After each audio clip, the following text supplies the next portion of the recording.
Critics and skeptics allege that Muhammad sallallahu alaihi wasallam was the author of the Quran, that it was a figment of his imagination, that it's not a revelation from the creator of the universe, from the Almighty. In this video, I intend to provide many examples which refute that idea, and this is a proof of prophethood.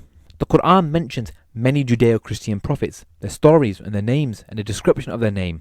Now, why is this important? Well, because you're going to see how the Quran demonstrates knowledge of Hebrew and ancient Egyptian, the hieroglyphics, that Prophet Muhammad sallallahu alaihi wasallam, an illiterate man living in a desert, could not have known. Let's first of all start with Abraham. Originally, he was called Abram and then Abraham. Now, Abram in Hebrew means high father, and the name Abraham in Hebrew means father of the great multitude or many nations. The Quran also mentions Abraham as the father of the believers in a spiritual and metaphoric way. What about Isaac? Well, the Quran talks about Prophet Isaac or Ishaq alayhi salam. Now, Isaac in Hebrew means laughter or to laugh. And look what the Quran says. The Quran, when talking about him, says laughed. And what about Zechariah? As you can see, it means reminder or remembered. And in the Quran, what does it say when speaking about Zechariah? This is a reminder. And at the bottom there, you see the Arabic word dhikr means remembrance, reminder, or message. Let's talk about John.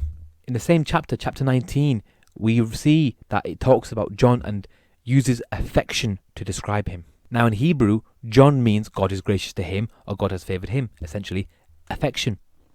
And let's look at Gabriel as well. In Hebrew, it means God is my strength or mighty. And look at what the Quran describes Gabriel as, the one intense in strength.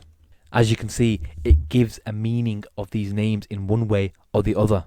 It is sophisticated, and clearly it shows that the person, the author of the Quran, had good knowledge of ancient Hebrew. It also demonstrates that the author is intelligent in the way the Quran is laid out. Let's focus on another example. Moses, Musa alayhi salam.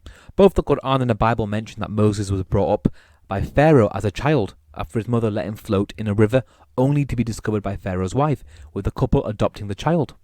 Now the Quran mentions Musa or Moses alayhi salam, and it uses single letters which are used to form the word. You got the meme and the seen. And if you look at the screenshot, and the references are in a description for you to go and check, you can see how it says MS. That's exactly what the Quran says, MS. And you can see how it refers to child. And when Moses was in the boat when he was discovered by Pharaoh's wife, what was Moses? Moses was a child. Let's go to the Quran. And as you can see, it says at the bottom, and the wife Pharaoh said, he will be a comfort, he meaning Musa alayhi salam, will be a comfort of the eye for me and for you. Do not kill him, perhaps he may benefit us, or we may adopt him as a child.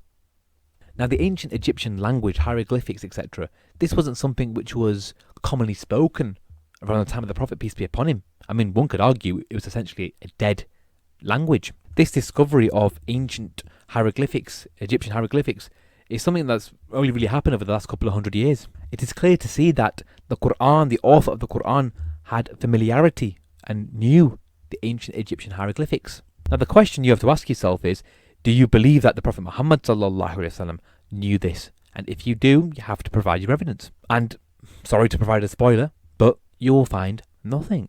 In summary, this is a proof of prophethood, as it demonstrates that in the Quran there is sophistication in regards to linguistics, how it knows, it has knowledge of the other languages like Hebrew and ancient Egyptian hieroglyphics. I do not believe that a mere man living in a desert who was illiterate in Arabia could know and have an understanding of these languages like the way the Quran speaks about. I believe that this demonstrates the source of the Quran is from the creator of the universe, from God the Almighty, the All-Knowing.